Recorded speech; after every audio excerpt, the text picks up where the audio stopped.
So if God never changes, what is the actual point of prayer? Wow. Right out of the gate with the heavy-hitting stuff, huh? I mean, we have to, right? Because if his will is completely immutable, if it's decreed from eternity past, why do we ever fall on our knees in desperate tears and ask him to do something? Right. It feels contradictory to a lot of people. Exactly. And let's push it even further into, the really dark realities of pastoral ministry. If God cannot suffer, if he is utterly impassible, as classical Christian theology has historically insisted, does he actually care when we weep? Yeah, that is the ultimate question. Because when you find yourself, sitting in a sterile, fluorescent-lit hospital room holding the hand of a grieving mother, does an unchangeable, unsuffering God offer any real comfort whatsoever? Or is he just a stoic cosmic spectator? Man, those are the exact questions that just totally shatter the illusion of theology as a purely academic exercise. Yeah. I mean, we spend years in seminary building these towering, intricate metaphysical constructs. We master the Latin terminology, the historical creeds, all of it. Sure, we get very good at the vocabulary. You're right, but if those dogmatic structures cannot withstand the crushing weight of human grief, or, if they render the urgent biblical necessity of prayer absurd, then we have a fundamental crisis. We really do. We have to question if the God we are describing is actually the God who has revealed himself in Scripture, or if we have merely constructed a philosophical idol. I think about that every single time I prepare a syllabus.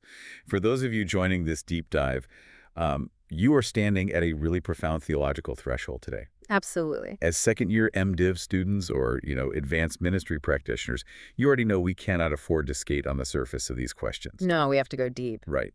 And in our previous sessions, we painstakingly established the sheer being of God, his incomprehensible knowability, and the majestic names of God. So we laid this massive epistemological foundation. We did. It took a while, but it was necessary. Yeah. But today, we are crossing over from asking whether God can be known to examining exactly what God has disclosed about his own internal divine nature. We are essentially looking directly into the burning bush of the classical divine perfections. And crossing that threshold requires immense care. I mean, having firmly established that God has spoken to us, our task is to rigorously exegete the grammar of what he has said about himself. All right. So we are diving into the classical attributes today, specifically navigating the distinction between his incommunicable and communicable perfections. That's just so crucial. It is. Because this is not an abstract logic puzzle. It's the entire framework for how we know our Creator without reducing him to our level. And that reduction is the great danger we are trying to help you avoid today. Our mission is for you to comprehend these divine perfections without treating God like a theological Mr. Potato Head. A Mr. Potato Head. That is quite the analogy. I mean, I see this constantly in modern evangelicalism, right? Mm-hmm. We tend to look at God as if he is a collection of assembled parts. Oh, absolutely. We think he is made up of like a dash of love over here, a heavy sprinkle of justice over there, and a strong dose of sovereignty holding the whole recipe together. But if we do that, if we treat him like parts, we are inherently describing a God who can be taken apart. Which fundamentally degrades the Creator to the status of a creature. Exactly. Because anything that is assembled from parts relies on those parts to exist. I mean, a car needs its engine, its chassis, its wheels. If God is made of his attributes, then the attributes actually precede God. Wow, yeah. He becomes dependent on them. Right, he becomes dependent on justice or love to be who he is. But classical orthodoxy insists the exact opposite, which is that God does not depend on his attributes. He simply is. So to get our minds around that reality, we need to completely dismantle how we think about the word attribute. Because when we use that word in everyday language, we mean a characteristic attached to a subject, right? Yeah, exactly. Like, I have the attribute of being tall or, having brown hair. But classical theology completely redefines this when applying it to the divine. It has to. Right. So before we even open the scriptures to see what the attributes are, we really have to define the conceptual boundaries. Okay, so let us establish the technical definition you will encounter in your systematic dogmatics texts. A divine attribute is any quality or perfection that Scripture predicates of God's essence. Okay, but there's a caveat. A massive one. The non-negotiable caveat is that these attributes are identical to God's undivided essence. They are simply revealed under specific, fractured aspects to accommodate our finite creaturely minds. I want to push on that concept of God's undivided essence, Hmm. because this is where students usually hit a wall with the doctrine of actus purus, pure actuality. Oh, yeah. It's a tough one to grasp at first. It is. When I first encountered Thomas Aquinas arguing that God is pure act with absolutely no passive potentiality, I really struggled. What was the block for you? Well, my immediate thought was, if God has no potential to change, doesn't that make him static? Like Yeah. like a frozen block of ice? Right, because we associate potential with life. Exactly. We associate it with the potential to learn, to grow, to act. So how do we differentiate pure act from a frozen, static deity? Well, that is the most common and honestly the most vital hurdle to overcome. The flaw in that assumption is how we define potential. Right, unpack that. In the created order, having potential implies a lack. You have the potential to learn Greek because you currently lack the knowledge of Greek. Which I definitely do. Right. Or you Yeah. have the potential to grow in patience because your patience is currently imperfect. Potentiality always implies an absence that is waiting to be filled. Oh, wow. So to say God has no passive potentiality means he lacks absolutely nothing. He is not waiting to become anything. He is infinitely, perfectly, and fully actualized in his life. So he's not frozen. Not at all. He is not a frozen block of ice. He is an infinitely blazing fire. He is maximally alive. Therefore, he does not merely possess a measure of love that could potentially grow. He is infinite love. Right. He does not possess a measure of power. He is absolute power. That is so helpful. I often use an analogy to bridge this from the high metaphysical shelf down to something a congregation can actually visualize. I'd love to hear it. Think about a single beam of pure, blinding white light traveling through space. That light in itself is one unified, undivided reality. Okay. But when that beam hits a glass prism, it fractures into a spectrum of colors: red, orange, yellow, green, blue, indigo, violet. The white light hasn't actually changed its nature, right? Right. It hasn't become separate stripes of color. Exactly. It hasn't suddenly become a collection of separate colored stripes. But our human eyes need the fractured spectrum to comprehend the fullness of the light. That's a great image. Thanks. So in this analogy, God's infinitely simple essence is that pure, undivided beam of white light. And our finite creaturely minds are the prism. We simply cannot comprehend the infinite simplicity of God all at once. So we need the accommodation. Yes. So in his grace, God condescends. He reveals himself to us in fractured concepts we can digest: his justice, his mercy, his wrath, his wisdom. But in God, behind the prism of our understanding, they are all one pure light. His justice is his mercy. His wisdom is his power. That analogy perfectly honors the absolute unity of God while, making sense of the diversity we find in biblical language. It really helps ground it. It does. But because our finite minds function as that prism, historical theology had to develop a really rigorous methodology for how we legitimately discern and name these perfections from the biblical text and the natural world. You can't just guess. No, we absolutely do not just guess. We rely on what classical dogmatics calls the methodological triad, or the via triplex. The threefold way. Let's break this down, because understanding the epistemology, like how we know what we know, is so critical here. Where do you want to start? I'll start with the first path. The via causalitatis, the way of causality. Good place to start. So we look at the order, the sheer majesty, and the intricate design of the cosmos, and we logically infer the perfections of the Creator as the ultimate originating cause. Right. Like when we observe the mathematical precision of the universe, from the orbital mechanics of galaxies down to the biological coding of DNA, we rightly infer that the first cause must possess infinite wisdom and intelligence.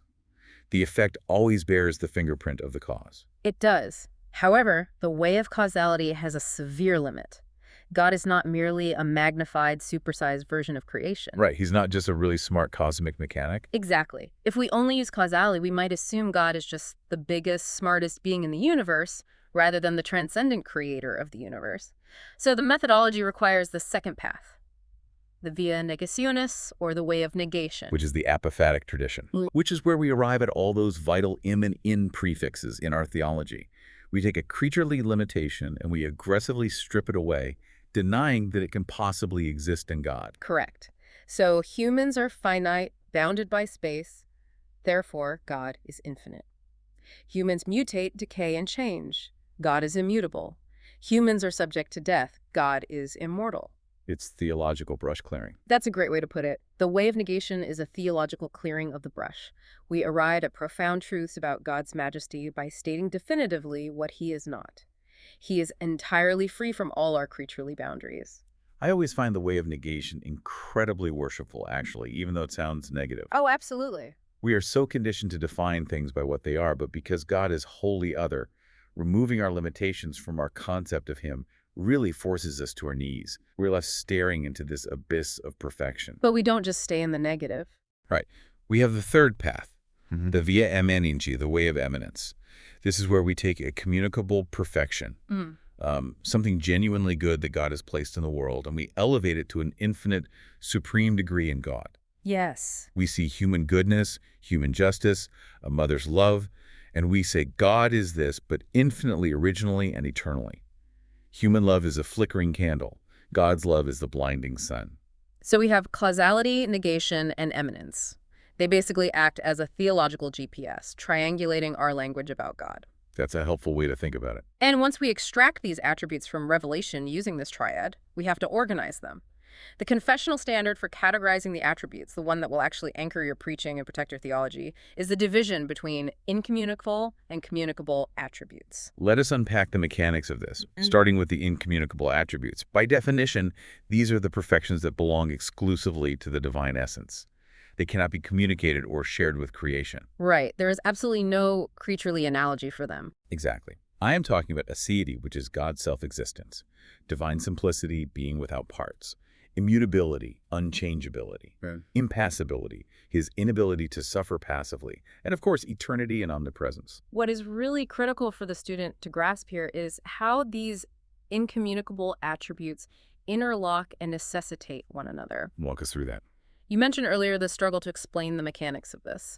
Take aseity, for instance. Aseity means God has life in and of himself. He is uncaused. Right. Well, because he is uncaused by anything in the material universe, he cannot be bounded by the spatial dimensions of the universe.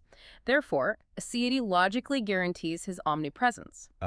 Because he is the uncaused creator of space, he transcends space, and is thereby wholly present to every point of space simultaneously. You cannot have aseity without omnipresence. They are the same pure light of his essence viewed from different angles. Man, that is beautifully coherent. And conversely, we have the communicable attributes. These are the perfections that find a finite derivative reflection in humanity because we are created in the imago Dei, the image of God. Which includes his knowledge, wisdom, holiness, justice, goodness, love, and truth. Right. The command in 1 Peter, be holy for I am holy, only functions because holiness is a communicable attribute. But the pastoral warning here is severe. If you conflate these two categories, you'll inevitably drift into heresy. Oh, completely. If you take an incommunicable attribute like absolute sovereignty or infallibility and attempt to communicate it to a human being, you create an idol. You build the architecture for spiritual abuse and cults of personality. And if you reverse the error, like if you take God's incommunicable attributes and strip them away, demanding that God behave like a communicable creature, you destroy the Christian faith entirely. Absolutely. If you demand a God who mutates, who learns new information, who changes his mind, or who is bound by time, you have dragged the Creator down into the dirt of his own creation. You've fashioned a deity who might be highly relatable, sure, but who is entirely impotent to save you from death. Which is exactly why we do not construct our doctrine of God from mere philosophical speculation. The Via Triplex is entirely dependent on the fact that God has spoken into history. We are bound to the scriptural grammar. That's the perfect transition. Let's open the text. Let's do it. We must examine the foundational grammar of redemptive history, and there really is no better starting point than the covenantal self-proclamation of God in Exodus 34, verses 6 and 7. The context here is terrifying. It is.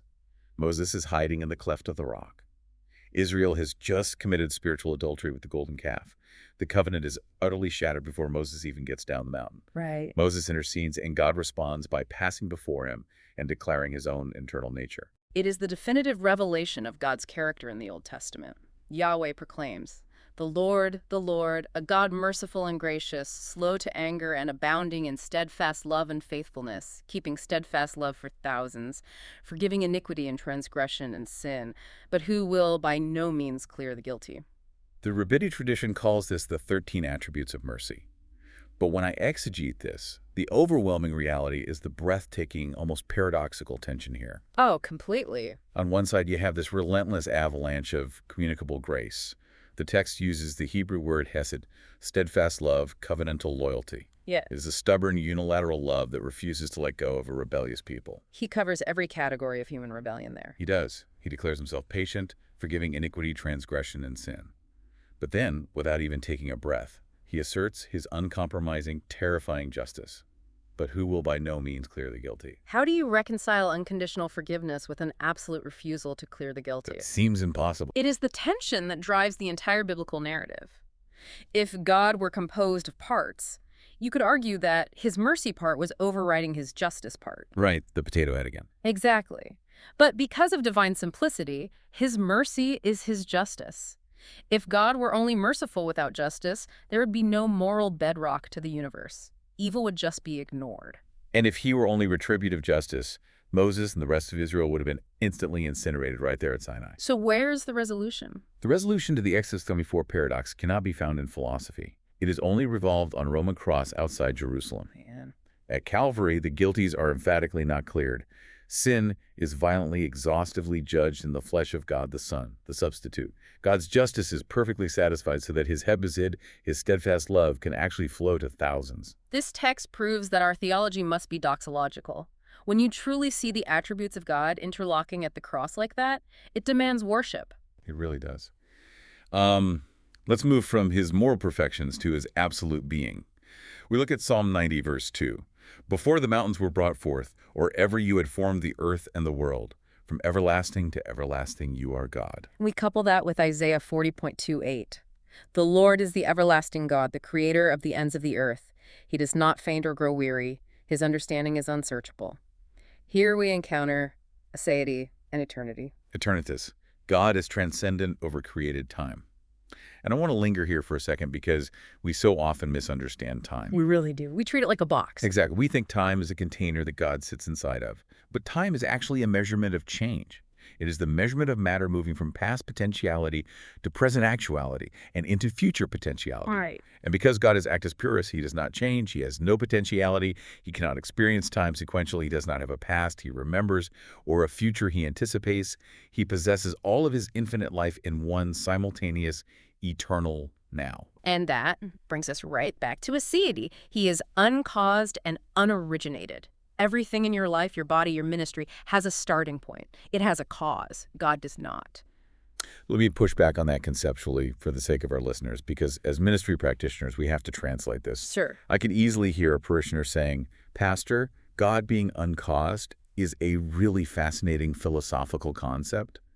But my life is falling apart right now. I just buried my parent. I just lost my job. I am entirely out of control. Why does God's aseity, his being uncaused, matter to me on a Tuesday morning when I am weeping? That is the real pastoral test. It matters because aseity is the only foundation for true refuge. Unpack that. If God were caused by something else, or if his existence depended on something else, if he needed the universe, or if he needed our worship to sustain his glory, then the foundation of reality would be fragile. He'd be vulnerable. He would be vulnerable to the exact same chaos we are. But because of aseity, God is totally independent. When your personal world is collapsing, when the foundations of your life are giving way, aseity means you are tethered to a God who cannot collapse. That is so powerful. His existence, his power, and his joy are not threatened by your chaos. If he were not uncaused and independent, he could not be a rock of refuge. He would just be a fellow victim of the universe. He doesn't need us, which is the exact reason he has the power to save us. Yeah. If he needed us, he would be trapped in the burning building right alongside us. Exactly. That reality leads directly to Malachi 3.6 and James 1.17, which ground the doctrine of immutabilitas, divine immutability. Malachi records God saying, "For I, the Lord, do not change. Therefore you, O children of Jacob, are not consumed." The causal link in Malachi is profound. He explicitly ties God's unchanging ontology, his essence, to covenantal security. Yeah. I do not change, therefore you are not consumed. If God's essence could mutate, if he could learn new information about our sin that he didn't previously know, if his disposition could swing based on our performance, then his covenant promises would be utterly unreliable. Immutability is the bedrock of our assurance. And James reinforces this in the New Testament, right? Yeah. He describes the Father of lights with whom there is no variation or shadow due to change. I always marvel at the precision of that metaphor. Is it beautiful? A shadow shifts entirely based on its relationship to the sun. As the earth rotates, shadows lengthen, they warp, they disappear. James is declaring that in God, there is not even the slightest hint of shifting geometry. He is eternally at high noon. His light is absolutely constant. Which was a massive radical polemic against the pagan culture of the first century. Oh yeah, the Greco-Roman gods. The pantheon was notoriously fickle. The gods were mutable. They changed their minds. They threw tantrums. They engaged in petty rivalries. You never knew where you stood with Zeus. You had to constantly appease a shifting, moody deity. James is drawing a sharp line in the sand here. The God of Abraham, Isaac, and Jacob provides absolute, unshakable stability. And the attribute that qualifies all of this, that guarantees this stability is actually good and not tyrannical, is holiness. We see this in Isaiah 6.3, the terrifying vision of the throne room. The seraphim. Yes, the seraphim cry out, "Holy, holy, holy is the Lord of hosts. The whole earth is full of his glory." Now, in the Hebrew language, repeating a word elevates its intensity. You might say deep, deep pit to describe a cavern. Right. But a superlative triplication, saying it 3 times, is a grammatical device reserved exclusively for God. The Hebrew word kadosh means to be set apart, to be radically severed from all that is common, profane, or created. Holiness is not merely moral purity, though it obviously includes that. It is his transcendent majesty. Yes. And what students must integrate into their systematic framework is that holiness is not sitting on a shelf next to the other attributes. It is not one slice of the pie. Holiness is the absolute purity that qualifies every single other perfection. That is such a crucial distinction. We must speak of his holy love, his holy wrath, his holy omniscience. Holiness is the atmosphere of God's being. It is. Without holiness, his infinite power would be a cosmic nightmare. He would be a tyrant. Without holiness, his love would be toxic, enabling sentimentality. Holiness guarantees that everything God is and does is intensely pure and flawlessly righteous. Which forces us to be incredibly precise when we exegete 1 John 4, verses 8 and 16.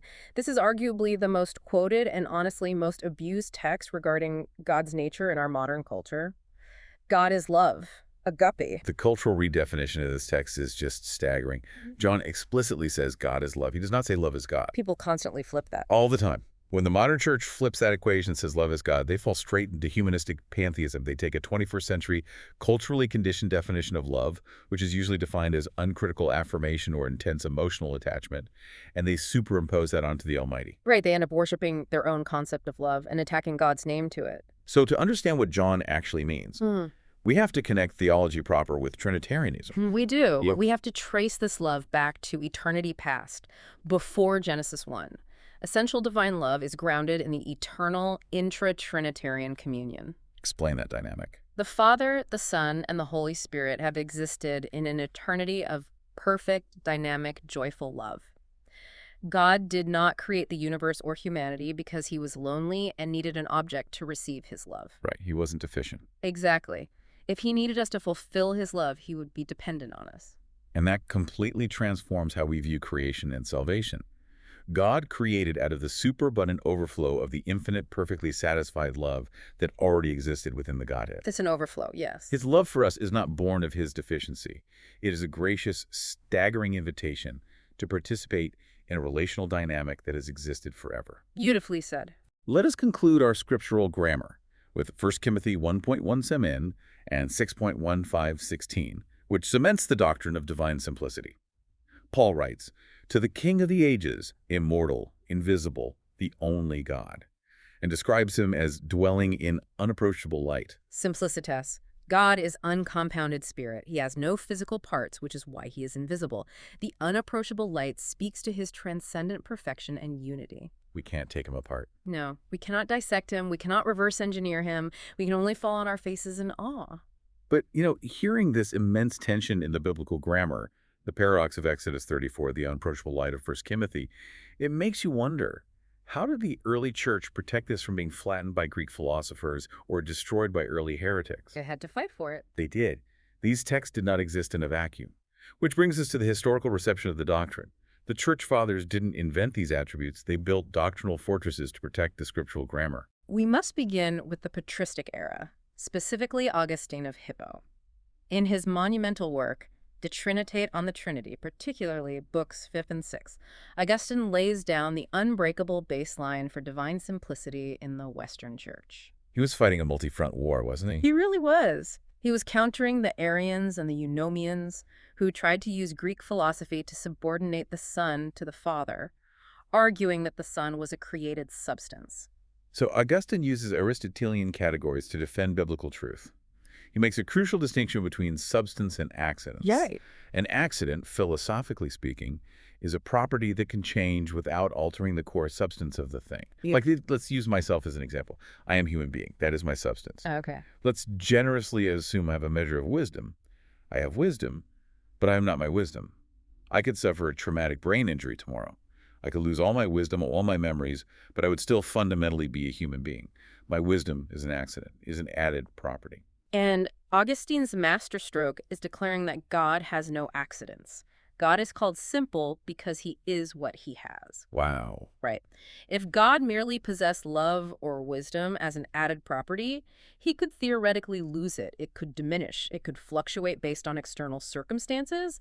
But because God is perfectly simple, his love is his very essence. His wisdom is indestructible because it is his being. When I grasp that, it provides immense pastoral security. God cannot wake up tomorrow and be slightly less loving toward me because he cannot be less than himself. Amen. As we move forward a few centuries to medieval scholasticism, we hit the towering intellect of Thomas Aquinas. You simply cannot execute a deep dive on the divine attributes without wrestling with the Summa Theology. True. Aquinas, specifically in the first part of the Summa, questions 3 through 13, codifies and refines the doctrine of actus purus that we discussed earlier. But arguably, his most vital contribution for the preacher today is found in question 13, regarding the names of God and the doctrine of analogical predication. I want to take the lead on this because I have always found univocal language deeply tempting but ultimately disastrous for ministry. It's a trap a lot of people fall into. It is. For you as a listener trying to figure out how we, as finite, dirty, time-bound creatures, can use human words to describe an infinite, holy God, we have to master this.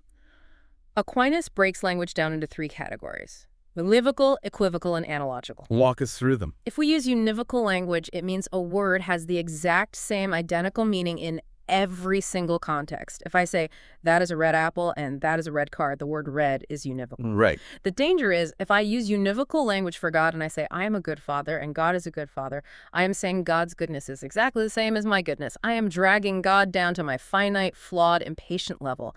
That is idolatry. Precisely. You've domesticated the Almighty. So to avoid that, some theologians swing to the opposite extreme, equivocal language. Which is just as bad. It is. Equivocal means a word has completely different, totally unrelated meanings depending on the context.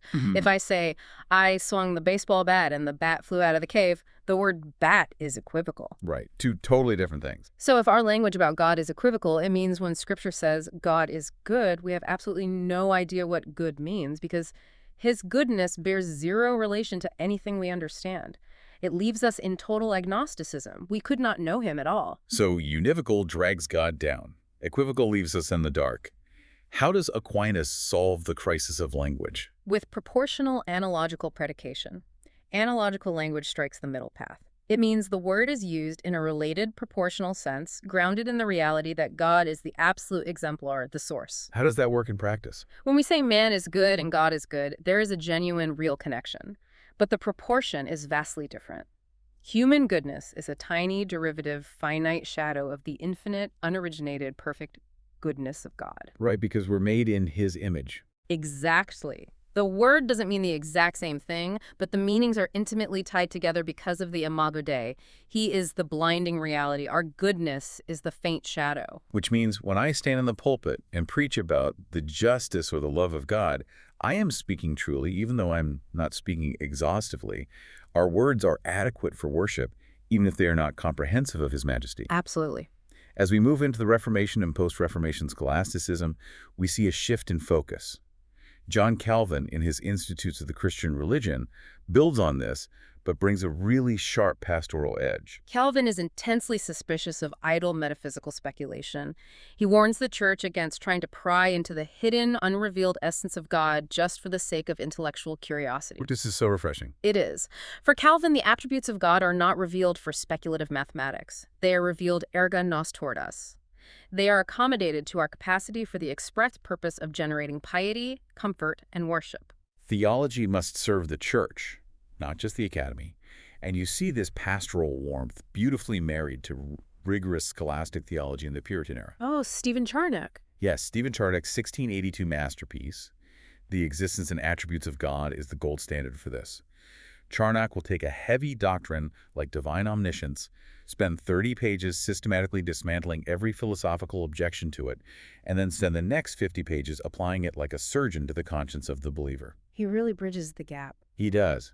He shows how omniscience ought to drive out fear, produce radical humility, and spark joy. He proves that the deepest theology is the necessary fuel for the deepest devotion.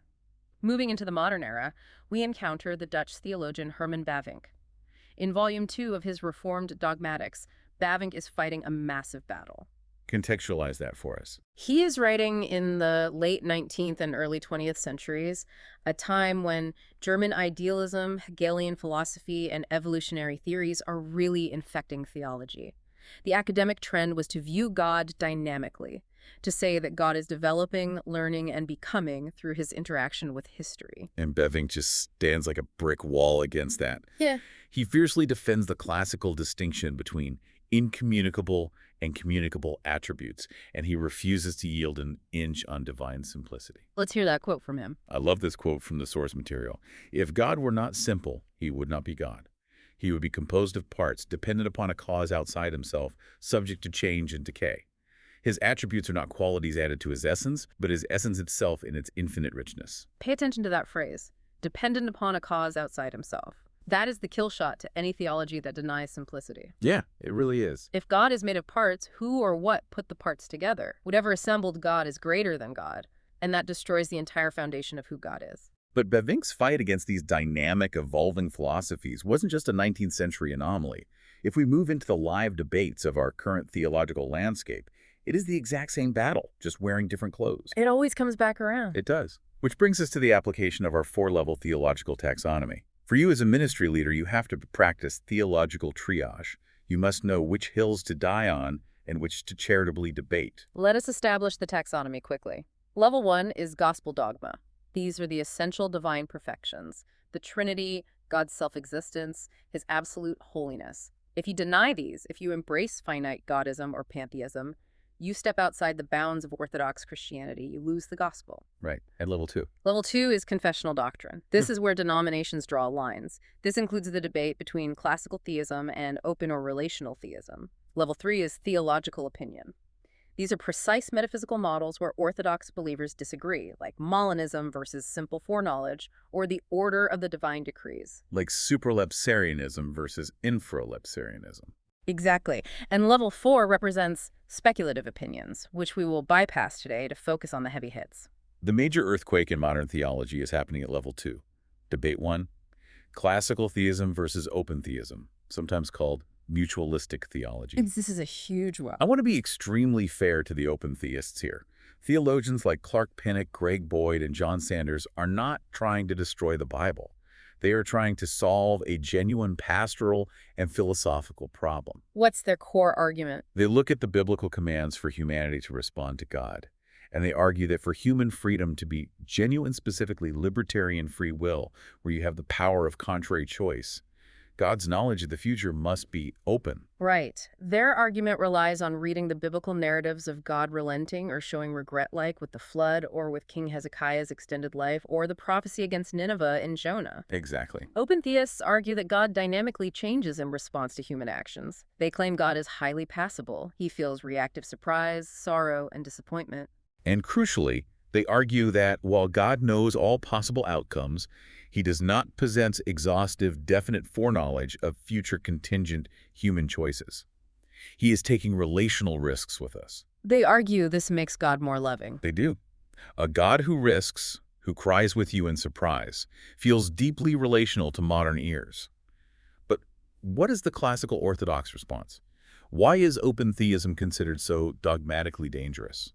It is fatal because it completely collapses the creator-creature distinction. It pulls God out of eternity and places him on the timeline right next to us. Yeah. It makes him a mutual partner in the universe, reacting to the news rather than the sovereign Lord of the universe. It eviscerates his omniscience. There are trillions of human decisions God simply does not know until they happen. Which destroys his immutability. Completely, making the success of God's redemptive plan dependent on humanity. A God who is surprised by a tragedy, who takes risks and hopes for the best, is absolutely not the God of Isaiah 46, who says, I am God and there is none like me, declaring the end from the beginning.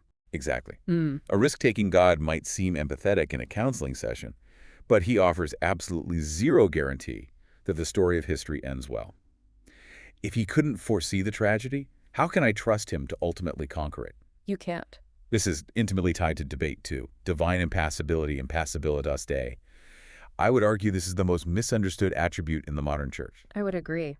And we must have deep compassion for why it is misunderstood. Look at the horrors of the 20th century. Post-WWII theologians, most notably Jürgen Moltmann in his highly influential book, The Crucified God, looked at the ashes of Auschwitz, looked at the gulags, and concluded that a God who cannot suffer alongside humanity is a cold, indifferent monster. Moltmann argued that true love inherently requires the capacity to suffer passibility.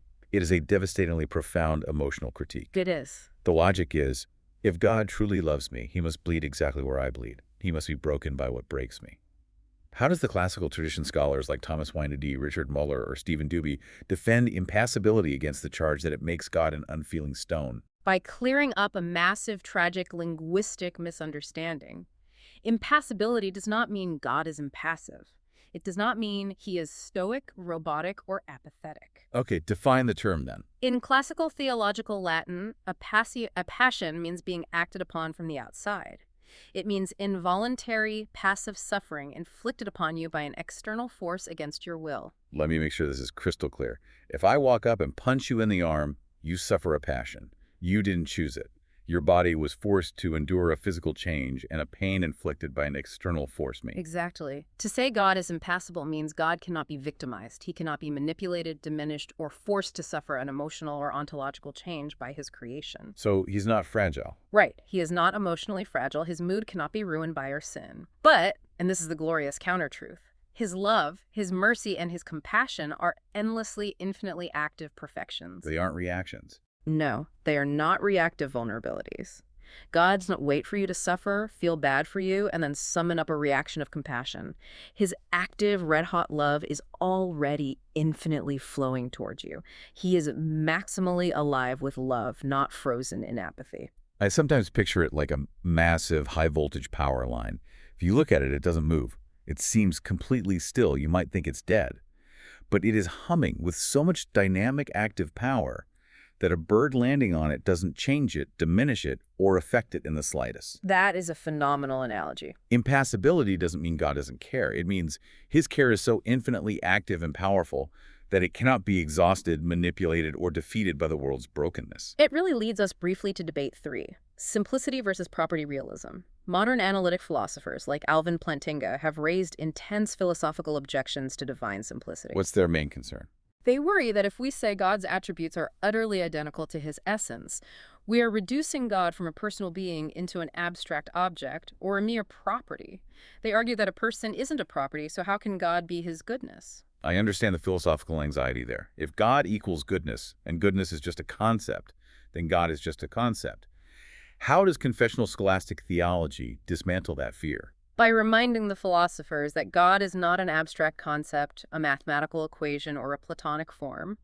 He is the living I am. He is deeply personal, self-existent being. Right. He transcends our categories. Exactly. The limits of human analytic logic and property realism cannot dictate the ontological reality of the Creator.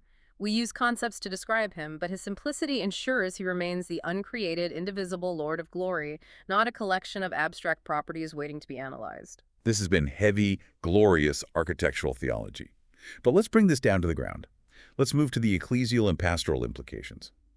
What happens when these level 2 and level 3 metaphysical debates walk out of the seminary library and directly into an ICU waiting room? This is where it gets real. It does. Let's introduce a pastoral case study based on the source material.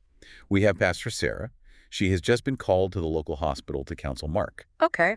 Mark is a faithful, serving member of her congregation. He's a father who has just suffered the unimaginable. His 10-year-old daughter just died of leukemia after a brutal 2-year battle. Pastor Sarah walks into the room, and Mark is completely undone. He Heartbreaking. looks at her through his tears and asks, "Is God suffering with me? Or is he just a cold stone who willed this to happen?" I prayed and I fasted for 2 years. Did God change his mind when I prayed for her healing? Does he even care? Yeah. This scenario is where theology bleeds. This is where you find out if the systematic categories you learn in seminary actually hold up in the darkest valleys of human existence. So what's the diagnostic on Mark's spiritual state? If we analyze his diagnostic state, he is experiencing profound theological entrapment. He is violently ricocheting between two terrifying concepts of God. Yeah, I see that. On one side, he is terrified that God is a cold, apathetic stone, which is the classic misunderstanding of impassibility. On the other side, he fears God is fatalistic or arbitrary, wondering if his prayers were useless or if God just arbitrarily changed his mind. If Pastor Sarah abandons her classical training here and leans into open theism, she might say, Mark, God didn't want this. God is just as shocked and helpless against this cancer as you are. He is crying in the corner right beside you. Which is so dangerous. Yeah, that might feel incredibly empathetic for about 5 minutes. Yeah. But tomorrow morning, Mark will wake up and realize that if God is genuinely helpless against leukemia, Mark has absolutely no hope that God has the power to resurrect his daughter from the dead. Exactly. So let's collaboratively build a robust, historically orthodox, deeply pastoral response framework for Pastor Sarah. How does she counsel Mark? First, she must gently but firmly clarify impassibility without using an ounce of academic arrogance. You do not quote Aquinas in Latin in the ICU. Definitely not. She needs to reassure Mark that God is emphatically not a cold stone. His heart is not hardened to Mark's grief. But she must explain that because God is impassible, God cannot be conquered by cancer, and he cannot be defeated by death. Right. His love for Mark and his daughter is an unshakable, aggressively active force that the leukemia could not diminish. To make that real to Mark, Pastor Sarah has to pivot immediately to Christology. Christology is the anchor that holds impassibility and divine empathy together. Yes, the hypostatic union. Mark is desperate to know if God understands his tears. Pastor Sarah does not need to surrender impassibility to prove God's empathy. She needs to point Mark to the reality of the incarnation. God the Son assumed a genuine, fragile, nerve-ending filled human nature. Which changes everything. It really does. Jesus stood at the tomb of his friend Lazarus in John 11 and openly wept. Jesus bled on the cross. Jesus screamed in dereliction. Through the incarnation, God intimately, experientially knows the suffocating, tearing weight of grief in his human nature, while his divine nature remains entirely unfractured and sovereign. That is the unmatched genius and comfort of Orthodox Chalcedonian Christology. The Son suffered truly in his human nature, securing our redemption and sympathizing with our deepest weaknesses. Right. Yet his divine nature remained the unshakable, impassible bedrock of the universe. Mark desperately needs both realities. He needs a Savior who has wept tears of genuine sorrow and a sovereign God who cannot be defeated by the grave. And what about Mark's agonizing question regarding prayer? Did God change his mind? Pastor Sarah must offer Mark the solid ground of immutability. She has to tell him that God's essence and his eternal decrees do not change. Why is that a comfort? Because he does not change, his promises, the promise of ultimate resurrection, the promise of wiping away every tear, the promise of executing perfect justice against death itself, those are absolute, ironclad guarantees. They aren't wishes. Right, they are not fluctuating wishes that God might rethink later. If God could change his mind, he might decide a millennium from now not to resurrect Mark's daughter. Immutability is the only reason Mark can trust God in the dark. And regarding the act of prayer itself, Sarah needs to reorient Mark's theology of prayer. Prayer is not a transactional attempt to force a fluctuating God to alter his plans. It is not a magic spell we cast to change God's mind. No, it's covenantal. It is the ordained covenantal mechanism where God explicitly invites us to bring our chaos to him. He commands us to lament, to scream our pain, to align our broken hearts with his immutable goodness, and to receive his grace to endure. God, from eternity past, ordained both the ends and the means. Yes, our prayers are the very means by which his immutable, perfect will is accomplished in and through us. It is a profound mystery. But it is a mystery grounded in absolute, unchanging goodness and sovereignty, rather than a universe of random chaos. Mark's hospital room proves that right theology orthodoxy absolutely must generate right affections orthopathy and right action orthopraxy. High theology is quite literally a matter of pastoral life and death. It really is. If you get the doctrine of God wrong, you have absolutely nothing of substance to offer Mark when the bottom drops out of his world. And that is the true burden of theological education. We do not learn this material to pass exams, write papers, or win debates. We learn this so we can faithfully, tenderly, and truthfully tend the flock of God. Which brings us to the close of our deep dive. I want to leave you with a final provocative thought that builds on everything we've discussed today. We have talked about impassibility and simplicity. But consider the doctrine of divine blessedness. Oh, that's a great concept to end on. 1 Timothy 1:11 speaks of the glorious gospel of the blessed God. Blessedness means God is eternally, infinitely happy in and of himself. How does an impassible, simple God experience infinite, unbroken joy while simultaneously observing the tragic, rebellious history of the earth? It's a staggering tension. I want you to chew on how God's joy does not contradict his wrath against sin, but actually flows from his perfect holiness. That is a brilliant thread to pull on, and to help you pull it, here are the graduate-level seminar questions for your study groups to wrestle with this week. Let's hear them. Question 1, an epistemological and metaphysical challenge. How does the classical doctrine of simplicitas et divine simplicity prevent us from treating God's attributes as divisible parts? And what are the actual risks in your specific pulpit and in the pew of abandoning this doctrine in favor of modern relational theologies? Question 2, historical. Compare Thomas Aquinas' defense of impassibility with Jürgen Moltmann's theology of the crucified God. Which one ultimately maintains a more biblically faithful Christology in the face of horrific human suffering, and why? And finally, a pastoral homiletics question. How do you, as a preacher or teacher, proclaim absolute divine sovereignty and immutability from the pulpit without making suffering believers feel that God is fatalistic or detached? That's the challenge. How do you ensure that these majestic divine perfections ground the believer's assurance of salvation rather than terrifying them? Those will require some serious theological heavy lifting. This foundation of the divine attributes sets the stage for everything that follows. In our next deep dive, we are going to plunge into the eternal triune relations of the Godhead. We will tackle perichoresis, eternal generation, and spiration. We are taking the infinite simple perfections we discussed today and looking at them in the dynamic context of the Father, the Son, and the Holy Spirit. It will be glorious and demanding. Until then, take these attributes not just to your textbooks, but to your knees. Think on his unchangeable nature the next time you feel your personal world spinning out of control.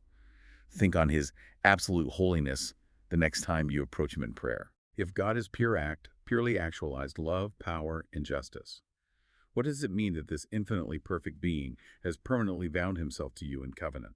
Keep reading, keep praying, and we will see you on the next deep dive.